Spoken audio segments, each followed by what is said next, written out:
미카엘과 그의 사자들 교회 197번째 설교를 시작하겠습니다. 이 설교는 일주일에 약 1회가 주어지며 하나님의 말씀을 깨달아 다른 사람에게 전할 때 제대로 전하는 것을 목표로 하고 있습니다. 하나님의 말씀이 주어질 때 열심히 공부해서 목표를 이루시기 바랍니다. 시편 121편 4절로 8절까지 봅니다. 이스라엘을 지키시는 자는 절지도 아니하고 주무시지도 아니하시리로다. 여호와는 너를 지키시는 자라. 여호와께서 내 우편에서 네 그늘이 되시나니 낮에 해가 너를 상치 아니하며 밤의 달도 너를 해치 아니하리로다.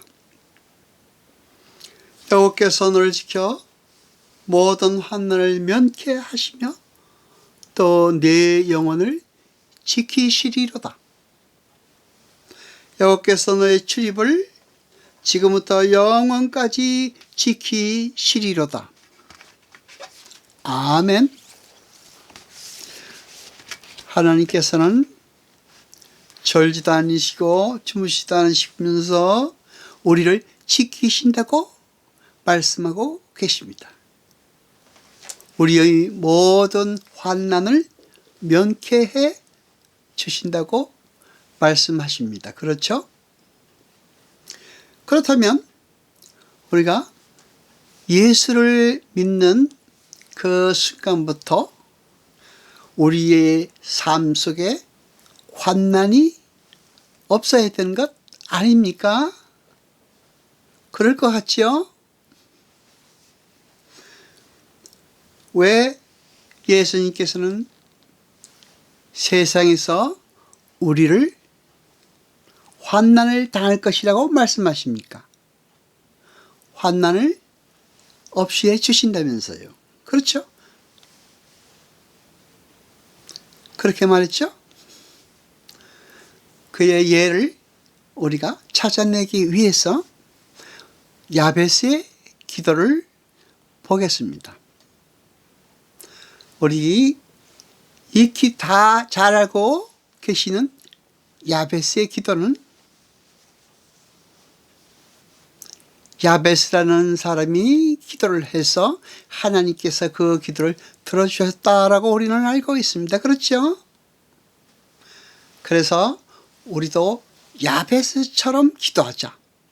그렇게 간절하게 기도하면 우리의 소원을 하나님께서 들어주실 것이다 라고 말하고 있죠. 우리는 그렇게 알고 있습니다. 역대상 4장 10절을 봅니다. 야베스가 이스라엘 하나님께 아뢰어 가로되 원컨대 주께서 내게 복의 복을 다사 나의 지경을 넓히시고 주의 손으로 나를 도우사 나로 환난을 벗어나 근심이 없게 하옵소서 하였더니 하나님이 그 구하는 것을 허락하셨더라. 아멘. 야베스는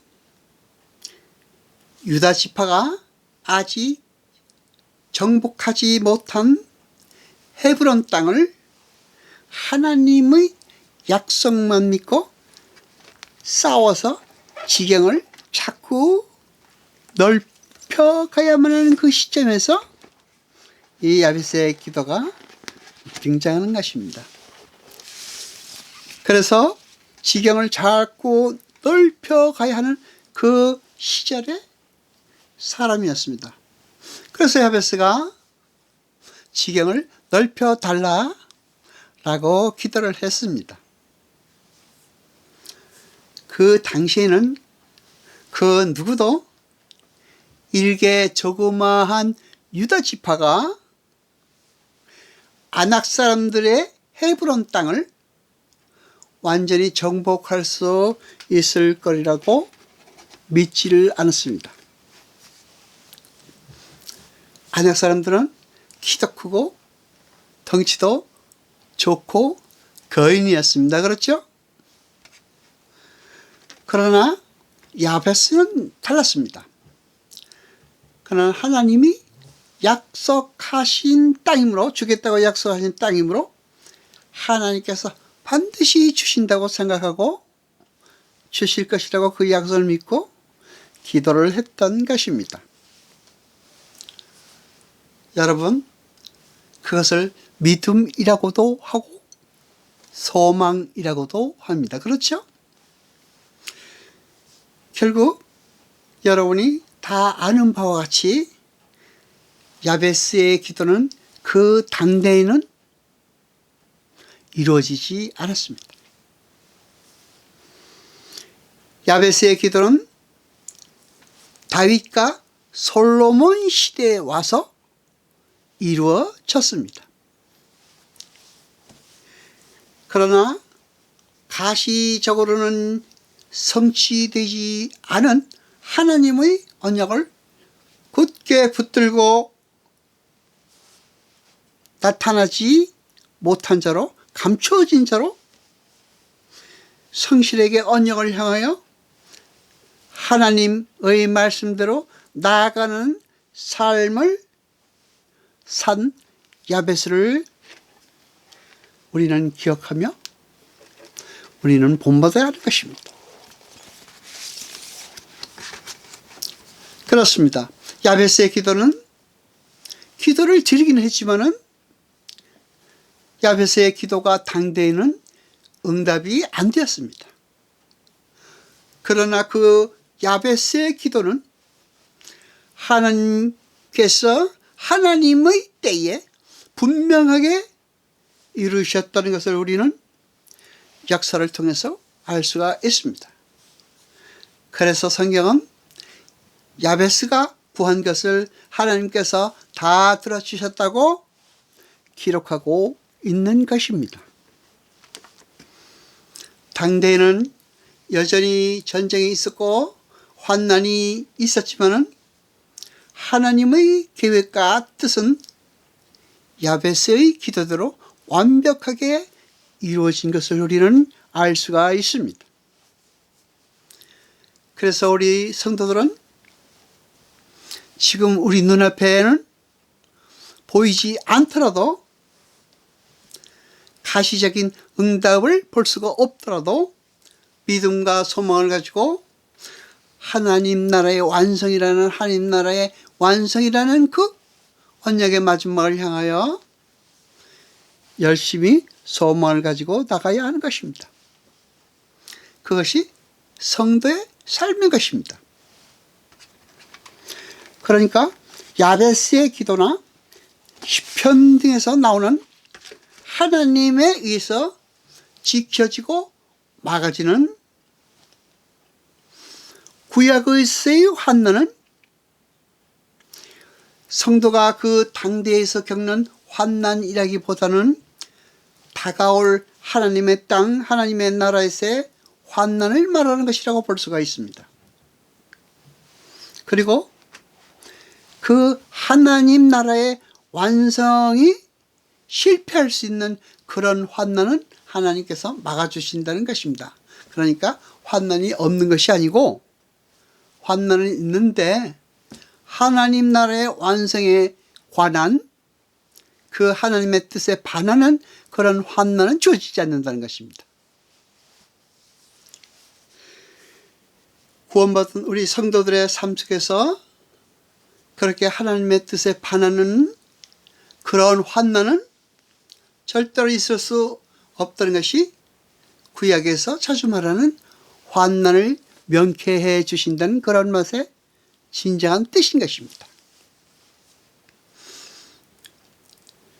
예수님께서 제자들에게 뭐라고 말씀하셨습니까? 세상에서는 너희가 환난을 당하나 담대하라 내가 세상을 이겼노라 해서 환난을 말씀하셨는데 거기에서의 환난은 하나님의 계획과 뜻을 방해할 수 없는, 그러니까 성도의 완성을 위한 훈련이라고 생각하면 되는 것입니다. 이 세상 속의 환난은 누구에게나 올 수 있는 그런 환난을 말하는 것입니다. 여러분, 평안이라는 것은 우리가 생각하기에는 우리 생활에 아무런 잡음이나 분쟁이나 해로움이 없는 그런 상태를 말하는 것이라고 우리는 생각합니다. 그렇죠? 그러나 우리가 말하는 그 평안 외에 성경에서 말하는 평안은 하나님의 언약이 모두 이루어진 상태. 다시 말하는, 하나님은 당신의 백성들을 완전한 사랑으로 사랑하시고, 하나님의 백성들은 그들이 하나님께 온전한 순종을 드리며 사는 상태를 평안이라고 합니다. 성도는 이 불순종의 세상 속에서 완전한 순종에 의한 완전한 사랑을 받는 하나님의 나라를 믿음으로 보면서 거기서 평안을 얻을 수 있는 것입니다. 그 평안이 성경에서 말하는 평안입니다. 그러니까 그 평안은 세상에 줄 수 있는 평안이 아닌 것이죠. 그렇죠? 하나님께서는 우리와 같이 함께 하시며 우리를 완성시키시겠다고 하셨으므로 우리는 그 약속을 믿고 그 약속을 믿는 믿음 속에서 평안을 누리는 것입니다. 거기서 오는 평안을 말하는 것입니다. 요한복음 15장 11절을 봅니다. 내가 이것을 너희에게 이르면 내 기쁨이 너희 안에 있어 너희 기쁨을 충만하게 하려 함이니라. 아멘. 자, 여기서 예수님께서 우리에게 주시겠다고 하신 평안이나 기쁨, 그 모두가 나의 평안, 나의 기쁨입니다. 그 말은 예수님의 평안, 예수님의 기쁨이라는 말이죠. 그렇죠? 그러니까 예수님께서는 너희의 기쁨과 너희의 평안을 추구하면서 살지 말고 나의 기쁨과 나의 평안을 추구하면서 살아야 한다고 말씀하시는 것입니다. 그러니까 너희의 기쁨과 너희의 평안을 버리고 나의 기쁨과 나의 평안을 받으라는 말씀이신 것입니다. 그러니까 우리는 평안을 다른 말로 믿음이라고 할 수도 있습니다. 이 세상 사람들이 사전에 기록해 놓은 그러한 종류의 평안이 아닌 것입니다. 그래서 주님께서도 평안을 주시겠다고 약속하시면서 세상은 줄 수 없는 평안이라고 말씀하시는 것입니다. 요한복음 14장 17절을 봅니다. 평안을 너희에게 끼치노니 곧 나의 평안을 너희에게 주노라. 내가 너희에게 주는 것은 세상이 주는 것 같지 아니하니라. 너희는 마음에 근심도 말고 두려워하지도 말라. 아멘.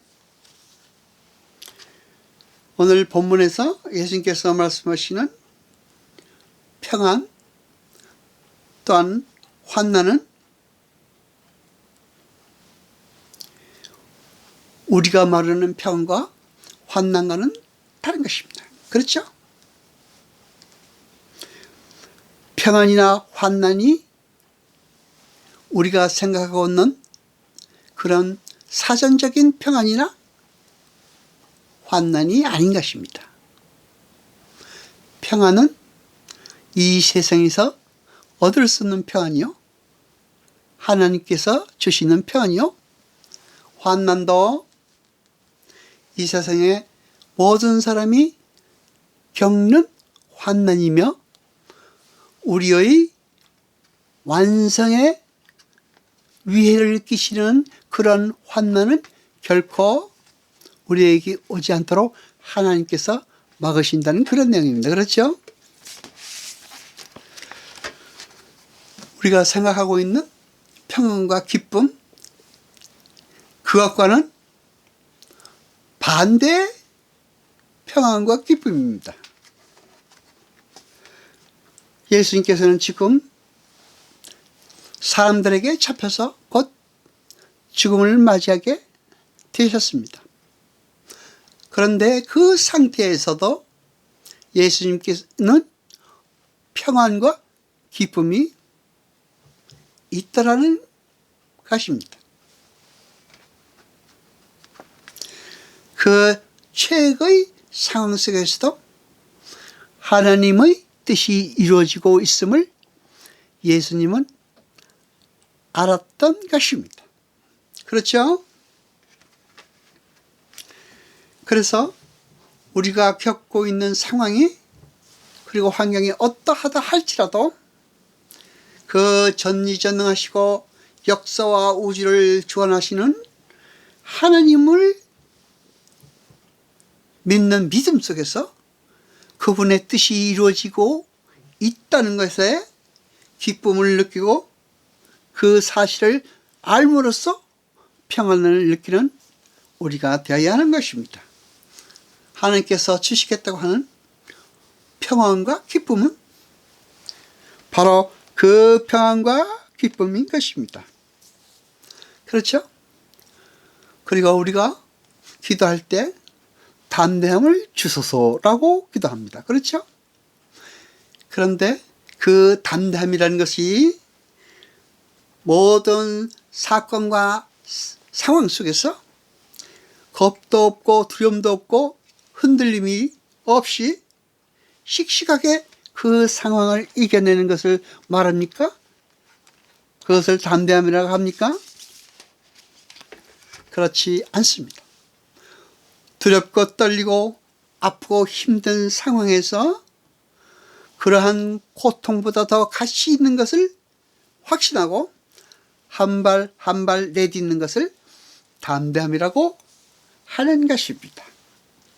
그래서 그러한 담대함이라는 것은 우리의 의지나 결단으로 오는 것이 아니라 하나님이 주시는 믿음에 의해서 주어지는 것입니다. 그렇죠? 그러므로 담대함이란 우리에게서 나오는 것이 아닙니다. 환난 속에서 믿음에 의해서 한 발 한 발 하나님께 이끌려가는 그것이 담대함입니다. 그러므로 평강과 기쁨이라는 것이 우리에게 항상 흘러넘칠 수만은 없습니다.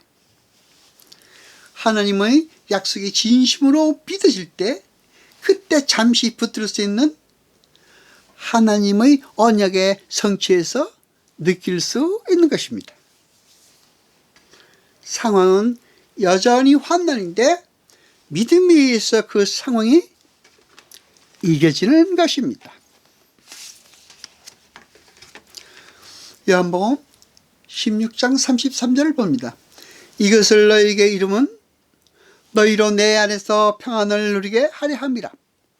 세상에서는 너희가 환난을 당하나 담대하라, 내가 세상을 이겼노라 하시니라. 아멘. 예수님이 세상을 이겼다는 그 역사적 사실을 믿는 믿음이 평안이요 기쁨인 것입니다. 우리는 그 사랑 안에 거하기만 하면 됩니다. 우리는 믿습니다. 하나님의 사랑이 끝내 우리를 완성의 자리로 세우실 것이라는 말입니다. 믿음이 우리를 이 자리로 이끌고 온 것 같이 우리의 결국은 천국인 것입니다. 그 사실이 믿어집니까? 그게 담대함이며 그게 기쁨인 것입니다. 오늘은 여기까지 합니다. 기도하시겠습니다. 여호와 아버지 하나님 거룩하시니여 세세토록 영광과 찬송 받으셔서 말씀을 들을 때 깨닫게 하시고 우리로 진리를 알게 하소서. 이 모든 것 감사드리며 우리 주 예수 그리스도 이름으로 기도드리옵나이다. 아멘.